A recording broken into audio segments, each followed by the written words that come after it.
دائما أبدا على حبيبك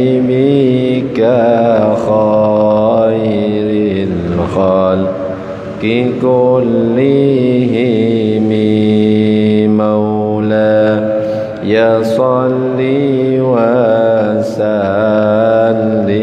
دائما أبدا على حبيبك خير الخلق كلهم هو الحبيب الذي ترجى شفاعته لكل هول من الأهوال لمقتحم مولاي صل وسلم دائما أبدا على حبيبك خير الخلق كلهم يا رب بالمصطفى بلغ مقاصدنا واغفر لنا ما مضى يا واسع الكرم. Assalamualaikum warahmatullahi wabarakatuh. Bismillah walhamdulillah wassalatu wassalamu ala rasulillah Sayyidina Muhammad ibn Abdillah wa ala alihi wa sahbihi wa man walah. La hawla wa la quwwata illa billah. Amma ba'du. Nawayna at-ta'allum wa at-ta'lim wa tadhakkur wa tadhkir wal naf' wal intifa' wal ifadah wal istifadah wal hath ala tamassuki bi kitabillahi wa sunnati rasulih wad du'a ila al-huda wad dalalata ala al-khair wa batigha wajhillah wardatihi wa qurbihi wa sawabihi subhanahu wa ta'ala ila hadratin nabiyil mustafa Muhammadin sallallahu alaihi wasallam. Al-Fatihah. A'udzu billahi minasyaitonir rajim. Bismillahirrahmanirrahim. Alhamdulillahi rabbil alamin. Ar-Rahmanir Rahim. Maliki yaumiddin. Iyyaka na'budu wa iyyaka nasta'in. Ihdinas siratal mustaqim. Siratal ladzina an'amta 'alaihim ghairil maghdubi 'alaihim waladdallin. Amin. Para jamaah, Bapak Ibu yang dirahmati oleh Allah, alhamdulillah pada kesempatan malam ini kita masih diberikan kesehatan, masih diberikan kesempatan untuk melaksanakan kewajiban kita yaitu sholat maghrib, dan bersyukur karena kita masih bisa melaksanakannya dengan berjamaah yang kemudian kita lanjutkan dengan ngaji bareng. Mudah-mudahan semuanya istiqomah, sehat. Amin ya rabbal alamin. Para jamaah, Bapak Ibu yang dirahmati oleh Allah, pembahasan kita pada kesempatan malam ini tentang fikih wudu, tentang bagaimana cara wudu yang benar. Tetapi sebelum kita masuk ke bagaimana cara wudu yang benar, yang akan kita bahas terlebih dahulu adalah tentang definisi wudu dan hukumnya wudu. Jadi secara bahasa al-wudu itu berasal dari kata al-wada'ah. Jadi wudu itu berasal dari kata al-wada'ah yang bermakna al-hasan, yaitu kebaikan. Juga bisa bermakna an-nadhafah, yaitu kebersihan. Jadi secara bahasa makna dari kata wudu itu adalah kebaikan atau kebersihan, dan itu adalah makna secara bahasa. Sedangkan makna secara istilah, wudu itu adalah af'alun makhsusatun perbuatan-perbuatan tertentu. Jadi memang tata caranya itu sudah ditetapkan. Jadi Al-Quran juga langkah-langkahnya juga disebutkan. Af'alun makhsusatun, perbuatan-perbuatan tertentu, muftatahatun bin niyah, yang dibuka atau diawali dengan niat. Jadi kalau seandainya ada orang berwudu dengan cara yang seperti kita lihat, wajahnya dibasuh, tangannya dibasuh, kepalanya diusap, kakinya juga dibasuh, tetapi tidak diawali dengan niat, maka itu tidak dikatakan wudu. Itu hanya dikatakan sebagai cuci muka, cuci tangan, cuci kepala, cuci kaki. Jadi yang membedakan kebiasaan dengan ibadah adalah ada pada niat, maka harus ada niatnya.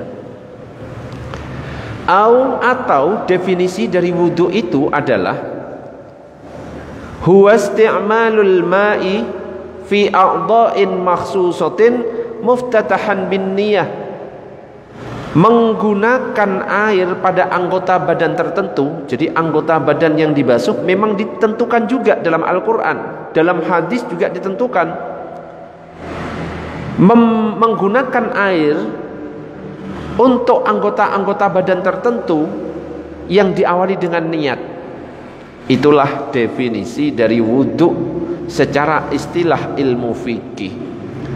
Makanya di dalam Al-Quran itu dijelaskan, ya ayyuhalladzina amanu, hei orang-orang yang beriman, idza kumtum ilas sholati, apabila kalian hendak mendirikan solat, faghsilu wujuhakum, basuh wajah kalian, wa aydiyakum ilal marafiqih, basuh kedua tangan sampai siku, wamsahu biru'usikum, usap kepala kalian, wa arjulakum ilal ka'bain, basuh kaki kalian sampai kedua mata kaki.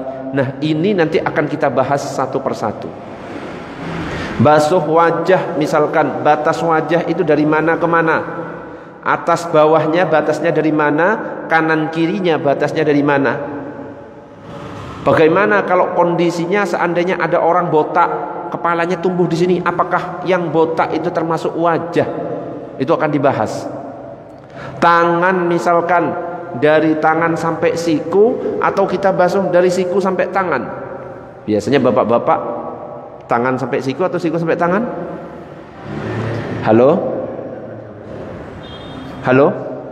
Ini nggak ada yang jawab. Jangan-jangan sholat nggak wudhu ya? Tangan sampai siku atau siku sampai tangan? Tangan sampai siku. Kalau seandainya ada orang kok dibalik siku sampai tangan, sah atau tidak? Sah. Cuma yang afdol adalah tangan sampai siku. Kesunahan ketika kita membasuh 3 kali, betul? Yang benar tangan kanan 3 kali, baru kiri 3 kali, atau gantian? Kanan baru kiri, kanan lagi, kiri lagi, kanan lagi, kiri lagi. Yang mana yang benar? Apa yang kanan kita awalkan terlebih dahulu sampai 3 kali, baru kiri 3 kali, atau bergantian? Kira-kira yang mana? Kanan 3 kali, baru kiri 3 kali. Nah, ini juga akan dibahas. Mana yang lebih afdol? Bagaimana kalau bergantian? Apakah sah atau tidak? Kepala misalkan, bagaimana kalau yang kita usap cuma 1 helai rambut, boleh atau tidak? Ini juga akan dibahas.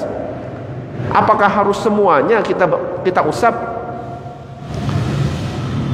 Begitu juga dengan kaki, akan dibahas satu persatu. Karena ini penting, karena hubungannya nanti dengan keabsahan solat kita. La tuqbalu solatu ahadikum idza ahdatsa hatta yatawadda. Tidak akan diterima solat seseorang di antara kalian jika ia berhadas hingga dia berwudu. Makanya syarat sahnya solat itu adalah wudu. Solat yang kita kerjakan sudah mirip Nabi, tapi wudunya ternyata salah, maka solatnya tetap tidak sah. Allahumma shalli ala Sayyidina Muhammad. Sekarang itu pertama, definisi dari wudu.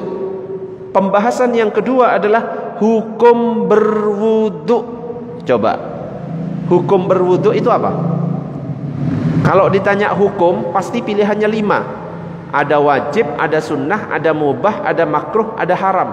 Nah, sekarang wudu hukumnya apa? Wajib. Kalau kita menjawab hukumnya wajib, bagaimana kalau kita lagi tidur gak punya wudu? Berarti dosa. Kalau kita jawabnya wajib. Bisa difahami maksudnya? Misalkan kita lagi main kemana, ke mall, sedangkan kita tidak punya wudu. Kalau kita mengatakan hukum wudu wajib, berarti dosa orang yang gak punya wudu. Berarti kira-kira hukumnya apa?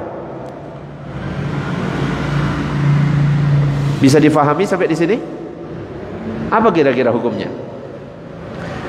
Jadi hukumnya itu tergantung. Ada kalanya hukumnya wajib, ada kalanya hukumnya sunnah. Kapan wajib, kapan sunnah, tergantung keadaannya. Yang pertama, misalkan hukum wudu itu menjadi wajib kalau 1, kita mau melakukan sholat, wajib jadinya. Kenapa?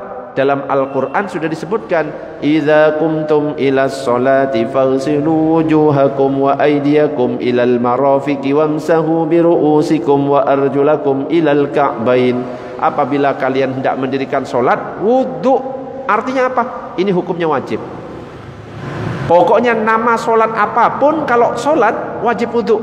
Termasuk kalau sholat jenazah, wajib wudu. Meskipun sholat jenazah itu tidak ada rukuk, tidak ada sujud, tetap itu namanya sholat. Hukumnya wajib. La sholata liman la wudu'a lahu. Tidak sah sholat seseorang tanpa berwudu. Artinya wudu itu adalah syarat sahnya sholat, harus berwudu, dan hukumnya wajib. Itu yang pertama. Yang kedua, kapan berwudu itu wajib? Menyentuh mushaf Al-Quran, hukumnya wajib punya wudu. Jadi nggak boleh kalau kita nggak punya wudu nyentuh Al-Quran, itu dosa, haram hukumnya. Dalilnya apa? La yamassuhu illal mutahharun. Tidak ada yang menyentuh kecuali orang-orang yang suci. Jadi orang yang mau nyentuh Al-Quran harus berwudu. Dikatakan dalam hadis, alla yamassal Qur'ana illa tahirun. Jangan seseorang menyentuh Al-Quran kecuali dia sudah dalam keadaan suci atau punya wudu. Harus. Bahkan jumhur ulama, mayoritas ulama itu mengatakan haram menyentuh mushaf bila tidak punya wudu. Namanya haram, ya dosa. Dan di kalangan para sahabat yang mengharamkan menyentuh mushaf itu adalah seperti Ali bin Abi Thalib, Abdullah bin Mas'ud, Sa'ad bin Abi Waqqas. Mazhab Maliki dan mazhab Syafi'i mengatakan haram hukumnya bagi orang dalam keadaan hadas kecil untuk menyentuh mushaf meskipun dengan alas atau lidi. Ada Al-Quran, kita nggak punya wudu, pakai lidi, nggak disentuh secara langsung. Faham maksudnya? Lidi kita congkelkan, aduh nggak boleh nyentuh, pakai lidi, haram hukumnya, nggak boleh. Itu kalau mazhab Syafi'i dan mazhab Maliki. Jadi mazhab Syafi'i memang ketat, lebih hati-hati dibandingkan mazhab yang lain. Berbeda dengan mazhab Hanafi. Kalau mazhab Hanafi, meskipun mengharamkan menyentuh secara langsung, ini Quran disentuh langsung itu haram, tapi bila kalau menggunakan alas atau batang lidi, hukumnya boleh. Misalnya pakai batang lidi bukanya, atau pakai alas, pakai tisu, yang penting tidak bersentuhan langsung, maka boleh. Syaratnya alas yang digunakan atau lidi yang digunakan tidak boleh najis. Itu kalau mazhab Hanafi. Jadi kalau mazhab Syafi'i, mazhab Maliki, nyentuh langsung haram, pakai alas haram. Tapi kalau mazhab Hanafi, nyentuh langsung haram, kalau pakai alas tidak haram. Yang penting alasnya harus suci. Dan satu-satunya mazhab yang membolehkan orang berhadas menyentuh mushaf, mazhab Az-Zahiri. Ini enggak termasuk 4 mazhab ini. Ya kalau kita ya jangan pakai pendapat ini, kita ikuti pendapat yang paling hati-hati, yaitu pendapatnya mazhab Syafi'i. Dalam pandangan mazhab ini diharamkan menyentuh mushaf hanyalah orang yang berhadas besar kalau mazhab Az-Zahiri. Jadi kalau hadas kecil nggak apa-apa, hadas besar baru haram. Nah itu tentang menyentuh mushaf. Allahumma shalli ala sayyidina Muhammad. Oke, sebelum dilanjutkan, ada pertanyaan sampai di sini? Monggo kalau ada pertanyaan. Oke, Bah, monggo Bah, silakan.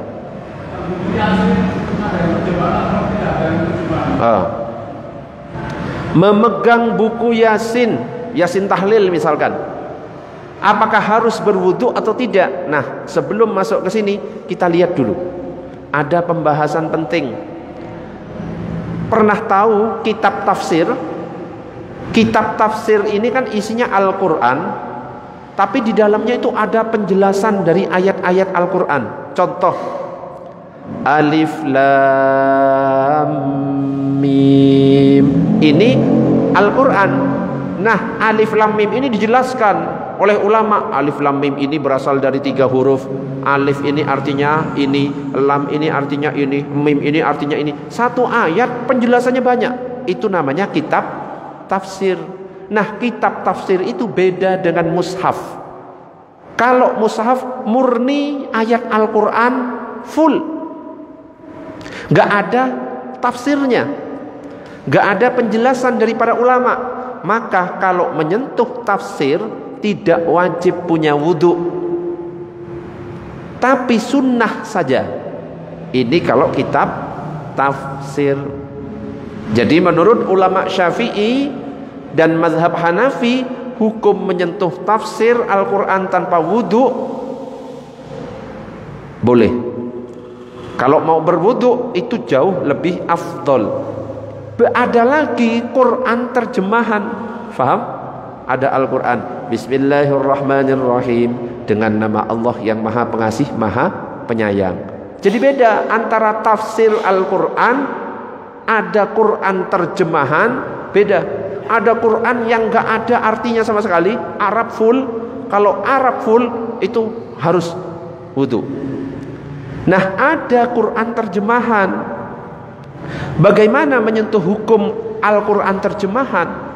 Ternyata di dalam kitab Nihayatuz Zain yang ditulis oleh Syekh Nawawi Al-Bantani itu dikatakan, adapun terjemahan mushaf Al-Quran yang ditulis di bawah kertas dari mushaf, maka terjemah Al-Quran tidak sama dengan tafsir. Terjemah Al-Quran tetap digolongkan mushaf. Artinya orang yang menyentuh terjemah Al-Quran wajib punya wudhu. Jadi yang harus kita punya wudhu, satu, mushaf Al-Quran yang tidak ada terjemahannya, Arab full. Dua, yang harus punya wudhu, terjemahan Al-Quran, ya, ada Al-Quran terjemahan kanan kiri, wajib berwudu. Yang ketiga, tafsir tidak wajib berwudu. Bagaimana dengan Yasin tahlil? Apakah Yasin tahlil digolongkan dengan mushaf Al-Quran? Dilihat isi dari Yasin tahlilnya. Di dalam buku Yasin tahlil itu isinya tidak hanya Al-Quran saja, tapi ada tahlil, di mana di dalam tahlil itu ada zikirnya, ada tasbihnya, ada hamdalah, ada bacaan ini, bahkan ada istighosahnya, betul? Ada doa-doanya. Jadi itu bukan murni Al-Quran. Artinya menyentuh Yasin tahlil tidak wajib punya wudhu, karena isinya itu macam-macam, bukan cuma Yasin tok, bukan. Tapi ada doa-doa, ada ini, ada istighosah, ada ini, ada bacaan doa Sa'ban dan lain sebagainya. Campuran itu. Jadi tidak wajib menyentuh dengan berwudu. Tapi yang menjadi perhatian bagi kita, kadang-kadang Yasin tahlil sering diletakkan di bawah. Betul apa enggak? Letakkan di bawah. Haram hukumnya. Kenapa? Di situ ada ayat-ayat Al-Quran, ada kalimat-kalimat thayyibah, ada lafaz Allah, ada lafaz Nabi Muhammad. Haram kalau diletakkan di bawah, harus diletakkan di atas, minimal di atas akwa, di atas opo minuman. Kadang-kadang kan ada diletakkan di bawah. Haram hukumnya kalau sampai kita niatnya merendahkan Al-Quran. Tidak boleh meletakkan sesuatu lurus dengan kaki kita. Wong kitabnya ulama saja tidak diperbolehkan kita meletakkan di bawah, apalagi yang di dalamnya ada tulisan Al-Qur'annya. Ada pertanyaan sampai di sini? Monggo. Ya, silakan. Azan. Bagaimana orang azan? Apakah wajib punya wudu? Kadang-kadang ada kan, waktunya azan langsung azan, habis azan wudu, betul. Jadi wudu saat azan hukumnya sunnah. Makanya kalau misalkan ada orang azan dulu sebelum punya wudu, tidak apa-apa, tidak dosa, karena hukumnya sunnah. Tetapi afdolnya berwudu terlebih dahulu. Oke, ada yang lain? Monggo, monggo, silakan.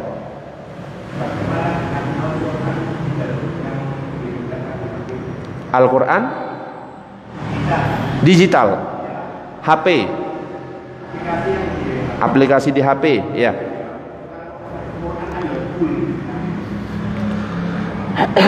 Bagaimana Al-Quran yang ada di HP? Bahkan Al-Quran yang di HP itu full, gak ada terjemahannya juga ada. Para ulama mengatakan pendapat ada dua. Pendapat pertama mengatakan Al-Quran aplikasi yang ada di HP tidak termasuk mushaf, karena definisi mushaf itu adalah lembaran-lembaran yang bertuliskan ayat Al-Quran. HP bukan lembaran-lembaran, tapi yang muncul di HP itu adalah cahaya atau sistem. Jadi kalau istilahnya pelajaran elektro itu ada 1 0 1 0 1 0, ngumpul cahaya muncul di situ, dan itu tidak tergolong mushaf. Makanya nyentuh HP yang ada aplikasinya tidak wajib punya wudu, tapi hukumnya hanya sunnah. Tapi jangan bawa ke kamar mandi. Kalau mau membawa ke kamar mandi, matikan dulu aplikasinya. Boleh dibawa. Ada seorang ustadz pernah mengatakan gini, haram menginstal aplikasi Al-Quran. Karena apa? Al-Quran HP-nya nanti dibawa kemana? Ke dalam kamar mandi. Sampai mengatakan seperti itu. Nah, ini kurang tepat.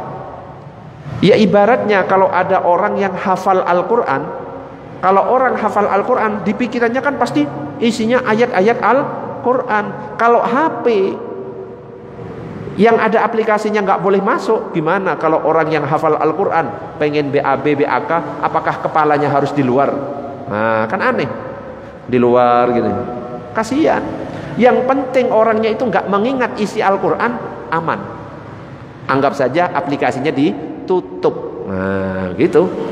Allahumma shalli ala sayyidina Muhammad. Ada pertanyaan yang lain? Monggo. Monggo, ada? Oke, kita lanjut.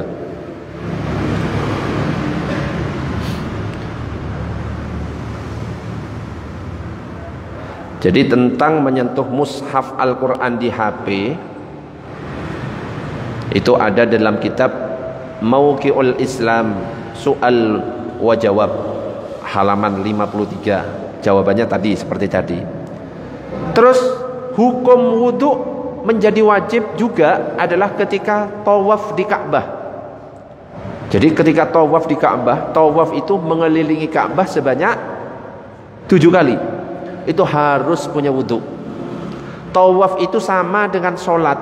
Bedanya kalau sholat gak boleh ngomong, tawaf boleh berbicara. Tapi kalau mau berbicara, usahakan berbicara yang baik-baik. Boleh. Tawaf harus punya wudu. Gimana Ustaz kalau misalkan tawaf di Ka'bah lagi rame Ustaz karena musim haji? Kalau mazhab Syafi'i bersentuhan dengan wanita bukan mahram batal Ustaz. Apalagi tawaf lagi penuh-penuhnya kesentuh dengan perempuan lain. Gimana Ustaz?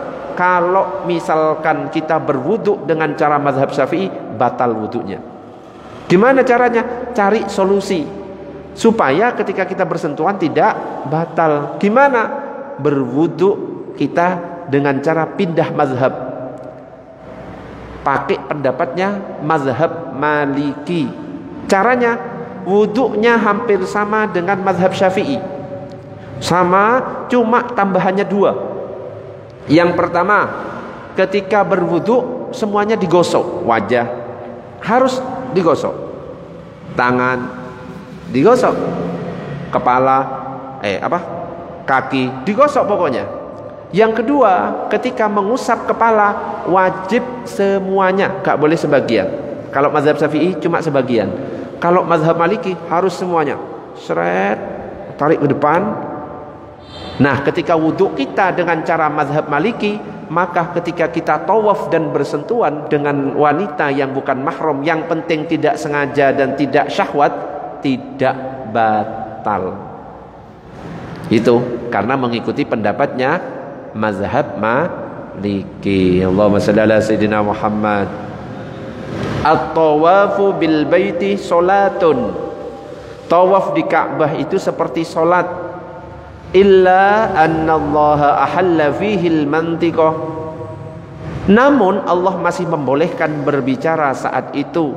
Faman nataqa fihi fala yantiq illa bi khair. Barang siapa berbicara ketika tawaf, jangan ia berkata selain berkata yang baik dan benar. Jadi 3 hal. Mau sholat, menyentuh mushaf, tawaf, hukum berwuduknya adalah wajib. Oke, sebelum dilanjutkan, ada pertanyaan? Monggo, kalau ada pertanyaan silakan. Lanjut. Allahumma shalli ala sayyidina Muhammad. Yang kedua, ada kalanya berwudu itu hukumnya sunnah. Kalau tadi yang wajib-wajib, sekarang yang sunnah. Apa saja hukum berwudu sunnah? 1, mengulang wudu untuk setiap sholat. Kita tadi sudah sholat maghrib, sudah punya wudu. Sampai sekarang belum batal. Sampai isya nggak batal. Seandainya nggak wudu, boleh apa enggak? Boleh. Tetapi sunnah kalau seandainya mengulang wudu. Nah, itu hukumnya sunnah. Tapi nggak wajib. Karena apa? Belum batal.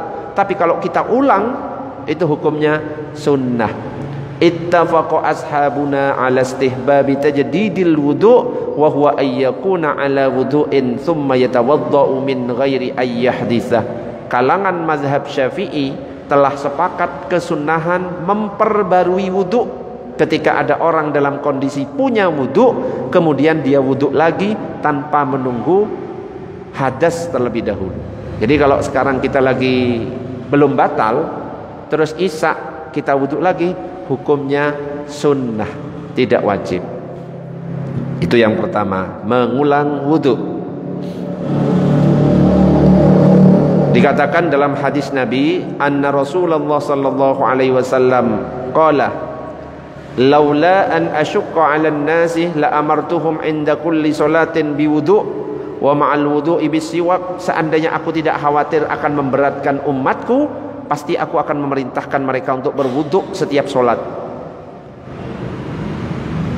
dan juga bersiwak setiap kali berwudu.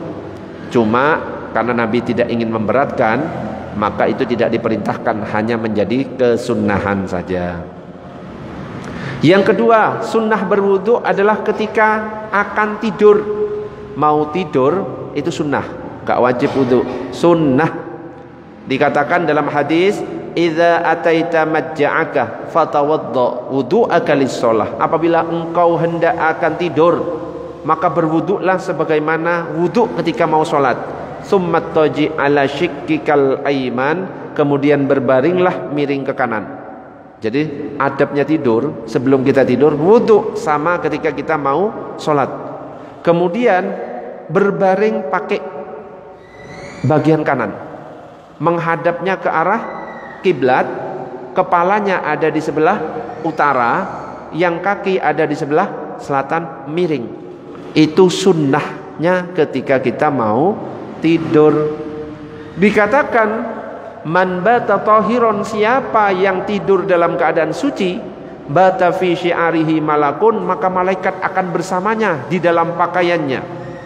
falam yastayqid illa qalal malak, dia tidak akan bangun hingga malaikat berdoa, Allahumma ighfir li 'abdika fulan fa innahu bata tahiran. Ya Allah, ampunilah hambamu si fulan karena tidur dalam keadaan suci. Jadi orang yang tidur dalam keadaan suci didoakan malaikat. Nah, kalau tidur ngadepnya ke kiblat, kayak kita membaringkan jenazah. Sudah dipraktikkan seperti itu atau wes delosor kanan, delosor kiri, muter-muter, gimana? Allahumma shalli ala sayyidina Muhammad. Itu kesunahan, tidak wajib. Yang ketiga sunnah lagi berwudu ketika mandi besar. Jadi kalau mau mandi besar, sunnah wudu terlebih dahulu. Sebelum kita mandi, ya kita bersihkan dulu badannya, takutnya ada kotoran. Baru kalau mau mulai mandi wajib, wudu. Wudunya sama. An Aisyah zaujin Nabi sallallahu alaihi wasallam anna Nabiy sallallahu alaihi wasallam kana idza ightasala minal janabati bada'a fa ghassala yadayhi thumma yatawadda kama yatawadda lis-shalah. Ya, ini diceritakan oleh Sayyidah Aisyah bahwa Nabi ketika mau mandi wajib berwudu terlebih dahulu. Dan ada dua cara. Cara pertama wudu full sampai kaki. Cara yang kedua wudunya selain kaki, kakinya tidak dibasuh. Basuh kakinya nanti setelah mandi selesai baru ditutup dengan basuh kaki. Boleh dipilih dari dua cara itu. Jadi ketika mandi wajib. Oke, sebelum dilanjutkan ada pertanyaan sampai di sini? Monggo, Mbah, silakan.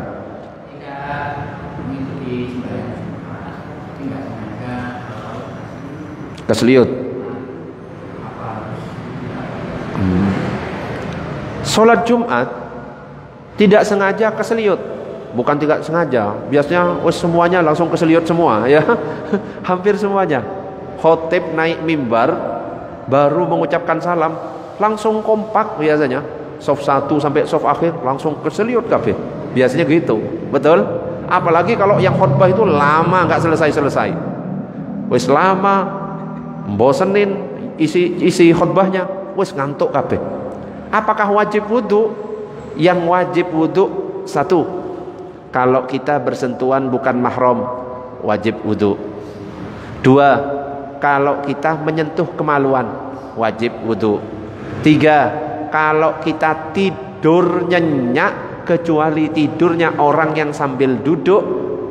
Nah, orang yang tidurnya sambil duduk tidak wajib wudu. Wajib wudu kalau pantatnya keangkat. Jadi kalau duduknya mantap, pantat ketutup, tidak wajib wudu. Tapi kalau tidurnya sambil sender, pantat kan kebuka, itu wajib wudu. Bisa dibedakan? Atau duduknya di sop pertama, tidur, bangun-bangun waktu iqomah, tiba-tiba wis duduk di sop belakang, berarti kan jalan. Berarti pantat itu sudah keangkat, wajib wudu. Jadi kalau tidurnya tetap di sini misalkan, tiba-tiba bangun, wis pulang semuanya, ya berarti wis ketinggalan sholat Jumat. Kayak gitu ya. Yang penting duduk menetap, tidak perlu wudu. Coba bayangkan kalau tidur sambil duduk harus wudu, kira-kira berapa orang yang wudu? Semuanya keluar wudu semua, ya. Masalahnya Jumatan itu kompak semuanya, kompak. Kok iso gitu loh. Makanya kalau punya penyakit gak iso tidur, gak bisa tidur, insomnia, datang ke Jumatan langsung dipastikan bisa tidur. Ada pertanyaan? Monggo. Ya. Kalau untuk wudu sunnah boleh tidak diambil fardunya aja untuk membedakan? Apakah boleh wudu sunnah diambil farduhnya saja? Jadi yang sunnah-sunnah, contohnya mengusap telinga itu kan sunnah. Mengusap telinga itu hukumnya sunnah, gak dibasuh. Kalau sunnah itu ya nggak apa-apa, nggak dibasuh. Meskipun yang wudhu wajib, wudhu sunnah. Ustadz, saya kan wudhu sunnah, saya wudhunya cuma sekali, boleh. Meskipun wudhu wajib sekali, boleh. Ya, boleh. Jadi nggak ada bedanya. Wudhu sunnah itu tetap sama. Ya, kalau mau lebih sunnah ya tetap 3 kali. Telinga ya tetap diusap. Itu ada pertanyaan? Monggo, Bah. Wudu Hadas kecil.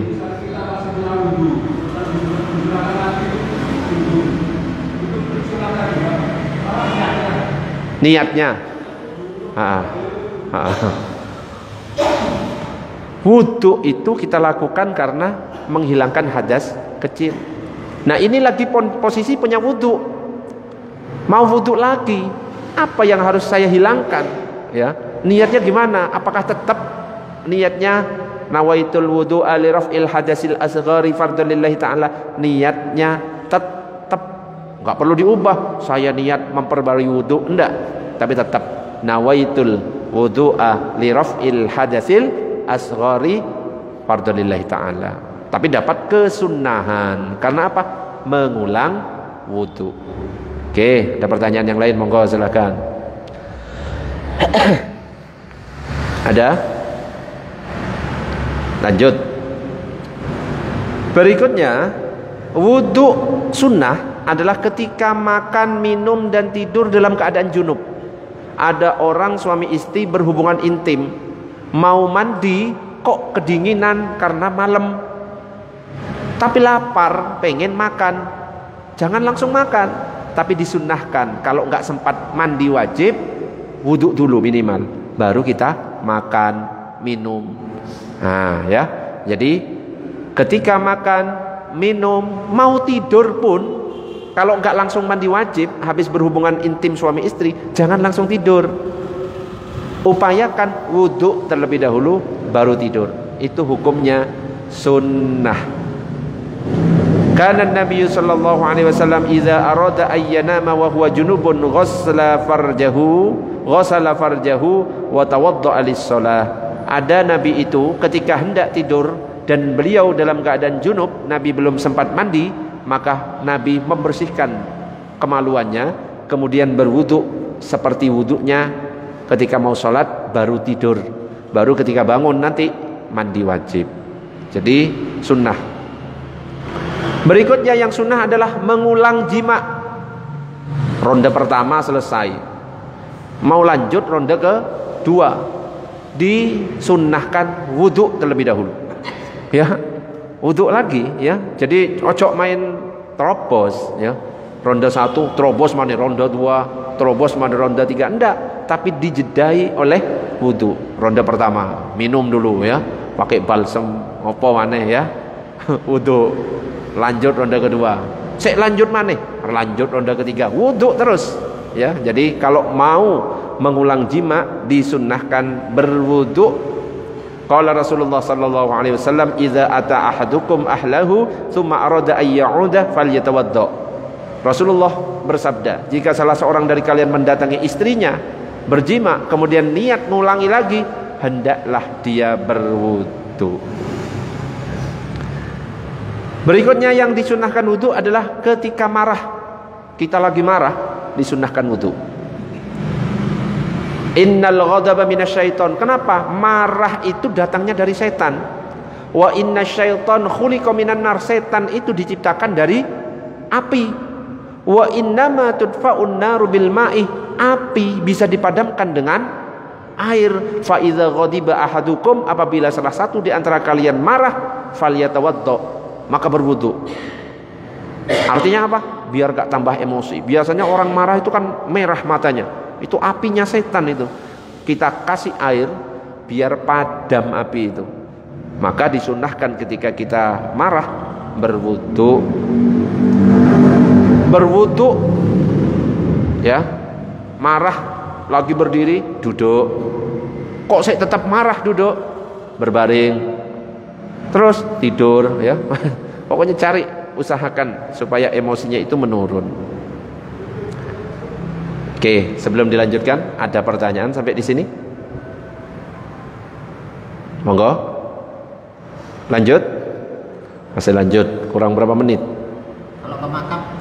Ke makam misalkan ziarah kubur, apakah wajib wudu? Tidak wajib berwudu, tapi hukumnya sunnah berwudu, karena nanti akan ada membaca Yasin, membaca tahlil, itu sunnah hukumnya. Kecuali nanti baca Yasinnya menyentuh Al-Quran, wajib wudu karena menyentuhnya itu.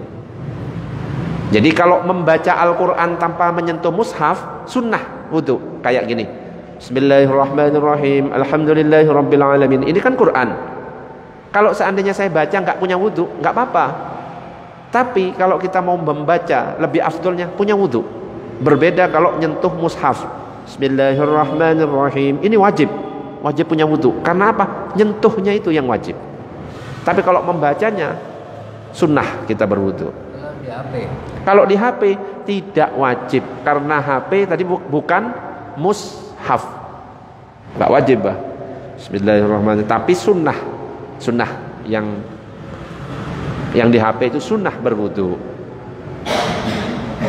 Ketika zikir, azan, iqomah disunnahkan berwudu terlebih dahulu.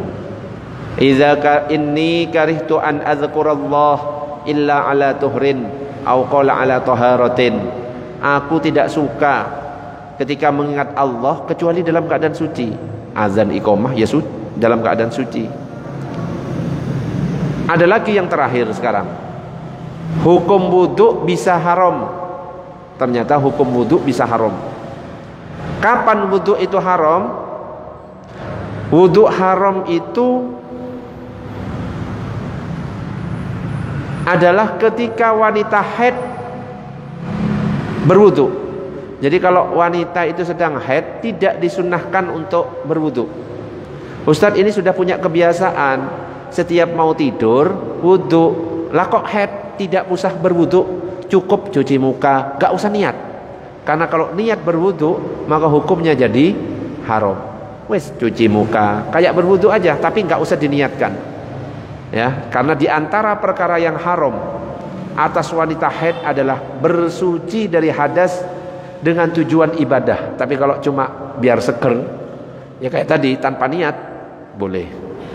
Jadi ternyata ada hukum wudu haram itu, yaitu bagi wanita haid yang berwudu dengan niat ibadah.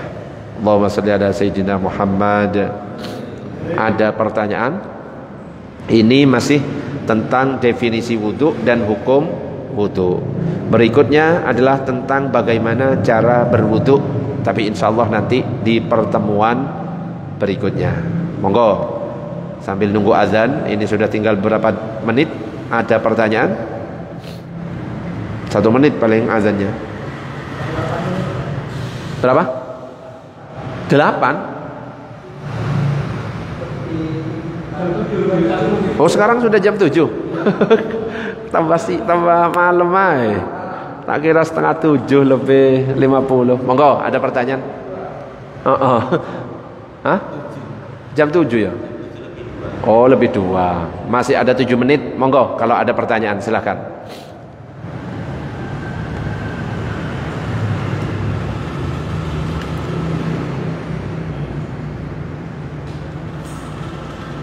Tidak ada? Kalau tidak ada, saya lanjutkan lagi.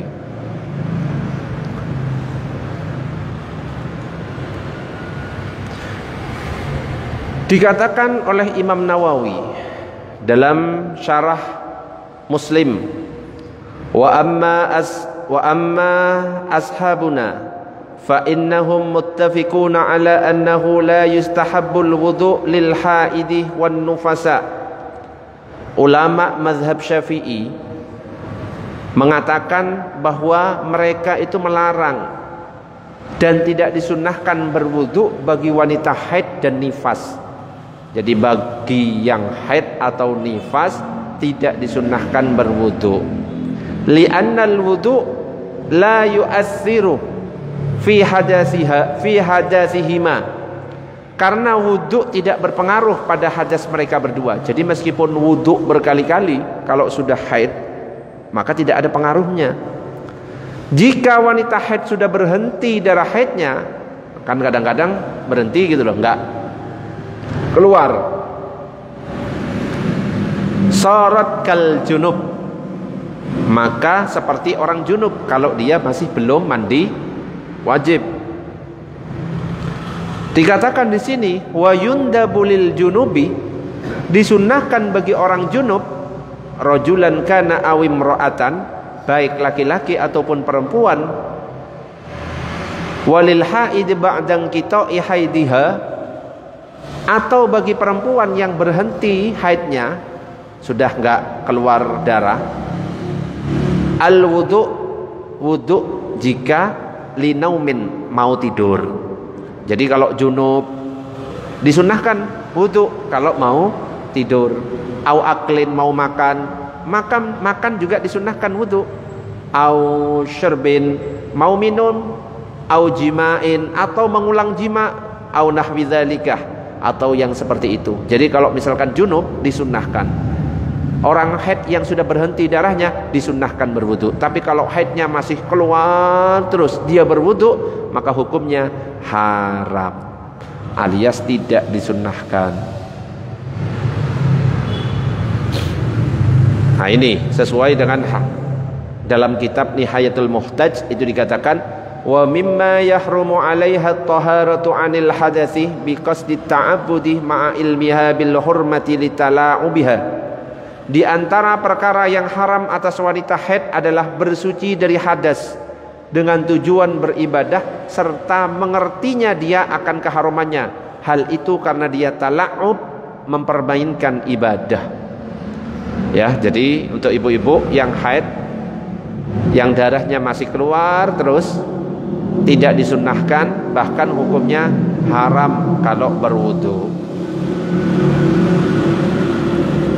Allahumma sholli ala sayyidina Muhammad. Ada pertanyaan? Monggo. Kalau ada pertanyaan, silakan. Ada waktu 3 menit untuk cara wudu, mulai dari niat, mulai dari membasuh wajah sampai selesai akan dibahas di pertemuan berikutnya. Kalau dibahas sekarang tidak nutut nanti. Karena nanti wudu itu ada wudu, apakah boleh kalau wudunya hanya dengan 1 gelas air? Boleh apa enggak? Wudu dengan 1 gelas air, bisa atau tidak? Bisa. Pong Nabi wudunya lah cuma 1 gelas air itu bisa. Kita aja yang banyak biasanya. Ceror. Gimana kalau misalkan wudunya langsung tangan kita dicelup ke dalam? Contohnya Masjid Al-Mansur kan ada kamar mandi, bak mandi yang besar, boleh ndak langsung wudu gini? Curas. Boleh apa ndak? Hah? Ya dilihat. Kalau bak mandinya itu sudah lebih dari 2 kullah. 2 kullah itu ukurannya 60 kali 60 kali 60. Di Masjid Al-Mansur ukurannya lebih apa ndak? Lebih besar. Maka tidak apa-apa, meskipun di tangan itu dimasukkan ke dalam. Di pondok-pondok pesantren gitu biasanya, kamar mandinya besar, bak mandinya besar, dan wudhu langsung dicelup. Selama airnya 2 kullah atau lebih dan tidak berubah warna, bau dan rasanya,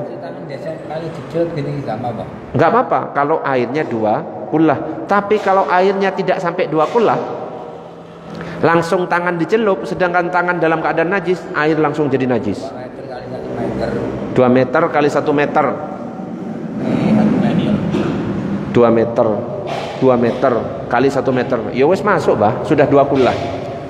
Wong 2 kullah itu kan 60 cm. Iya kan? 60 cm. Ini segini. Hah? Ini 60 cm. Lah ya ini, Bah.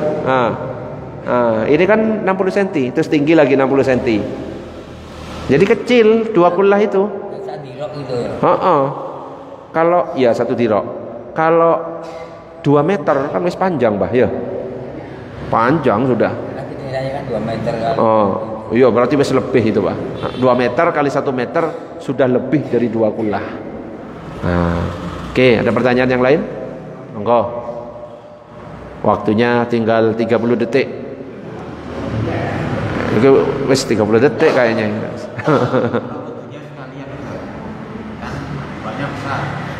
Terus nyemplung. Gimana kalau wudunya langsung nyemplung? Kepala sak tangannya. Kalau wudu itu ada istilahnya yang ke-6, tertib. Dulu, Bang. Hah? Dulu. Kalau mandi, kali. Kalau dikali beda, ya. Air laut beda. Jadi seandainya mau mandi wajib atau wudu, langsung nyemplung ya di Samudra Pasifik misalkan ya.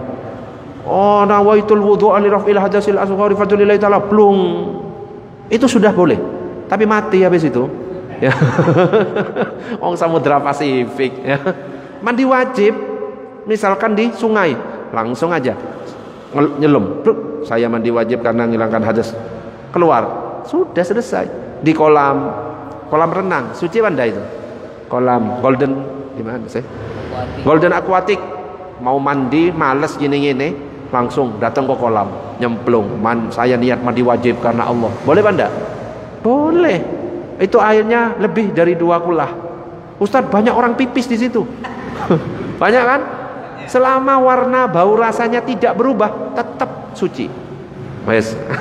Sudah habis. Wallahu a'lam bissawab. Subhanakallahumma wa bihamdika asyhadu an la ilaha illa anta astaghfiruka wa atubu ilaik. Assalamualaikum warahmatullahi wabarakatuh.